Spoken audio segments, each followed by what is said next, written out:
Hi, I'm Max Brantley with the Arkansas Times on Tuesday, June 2nd. We're recording this a little bit early today, so we may miss some headline news before we're done, but it's a day that I get to go up to Conway and talk to Arkansas Boys State. Always sort of an enlightening experience for me, if not necessarily for them.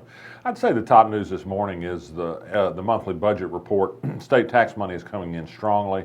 The state's well ahead after 11 months of the fiscal year where it thought it was going to be, and ahead of last year, about a $40 million surplus looming ahead with another month to go in the year. There are plenty of needs for that money. As you know, Asa Hutchinson has cut taxes significantly. He's going to give some tax money away in corporate welfare payments. So there are going to be needs for that money. But right now, there's some signs of a bit of economic improvement. Sales taxes are up, and that's always a pretty good measure of the economy. Speaking of the state finances and its situation, if you have time, I direct you to the Arkansas blog and get an early look at Ernest Dumas' column for this week. It's a reflection on the legislative session and really some historic movements in the philosophy of the Arkansas legislature vis-a-vis the Constitution. This was a state that used to not like borrowing. The Republican legislature, ironically enough, has put forward a constitutional amendment that will take the cap entirely off limits on bonding for both the state and city and local governments. They can spend unlimited amounts to give away to companies to spur economic development. Jobs are golden, but it is quite a difference from a state that used to be very distrustful of borrowing money. They say there's no bad news in publicity, that it's all good for somebody who's seeking attention, and if so, it's been a good day for Mike Huckabee. PolitiFact pointed out the dishonesty, I think is how they phrased it, in his campaign claim that incomes grew tremendously during his time as governor. In fact, our incomes relative to the rest of the United States fell behind even more, but Mike Huckabee had fun with numbers. He's also drawn attention for some comments he made a few weeks ago, making a joke about transgender matters, saying, gee, when he was 14, he'd have pretended he was a girl so he could go into the girls' locker room at PE at 14. Well, this is news now because of Bruce Jenner becoming Caitlyn Jenner, and once again, Mike Huckabee's got a real knack for getting attention by making silly comments about things that are important and deserve some serious reflection, no matter where you may feel about transgender issues. But that's Mike Huckabee. Speaking of moral issues and Mike Huckabee, one of his friends, Jim Bob Duggar, is set for an interview tomorrow night on Fox News. We now know from a preview Megyn Kelly gave that it's going to be seems to be wholly favorable and sympathetic to the Duggars. She's going to talk about the fact that a police report was released that by people putting two and two together, even though the report was redacted, were able to tell that it related to the Duggar family. This is in part because the Duggars themselves spoke far and wide among their circle about what had happened back in 2003. The station doesn't seem likely at Fox News to delve into some of the serious issues about how Arkansas handles its child abuse complaints and whether state people have done what they were supposed to do when circumstances were brought to their attention.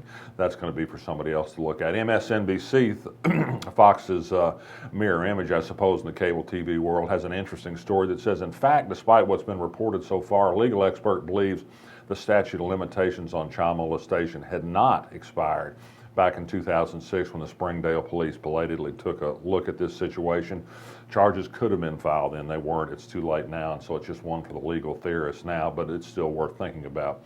Up at the University of Arkansas, silence for a couple of days on the disappearance of the radio play-by-play man Phil Elson in the middle of the Hogs' exciting run to the the College Baseball World Series, whatever they call it. I'm not a big baseball fan, you can tell.